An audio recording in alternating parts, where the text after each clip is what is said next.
სალამი, მოგესალმებით ყველას, 150 ლარამდე რომელი ვეიპის ყიდვას მირჩევთო, 150 ლარამდე იყიდი პორტატულ ვეიპ მოწყობილობას. ანუ ვეიპ მოწყობილობას ვერ იყიდი.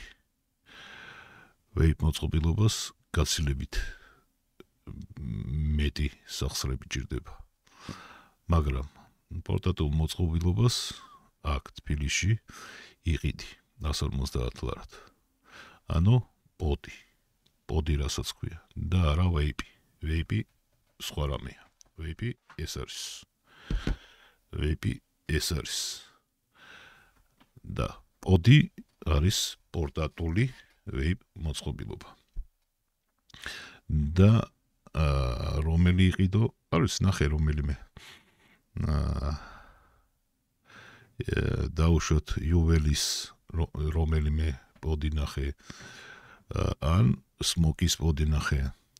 ვაპორესოს და დრაგს არ გირჩევ რა თქმა უნდა, იმიტომ რომ იმათ ქოილები საშინლად არ უვარგათ რა.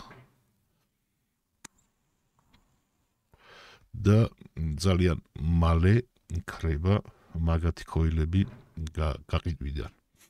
რომელი ქოილებიც იყიდება, აი შეხვალ მაღაზიაში, გითხავ პოდებს და გითხავ ქოილებს.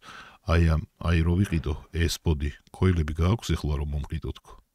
თუ გეტყვის რომ იცი რა, ეხლა არა გვაქვს და მერე ჩამოვიდანთ, დაივიწყე ის პოდი, იკითხე რომელი პოდის ქოილები აქვთ მაღაზიაში და ის პოდი იყიდე. იმიტომ რომ შენ პოდს რო იყიდი, ქოილს თუ ვერ იშოვი, ის პოდი არ გამოგადგება არაფერში. უნდა დადო და უყურო ზედ, ხო?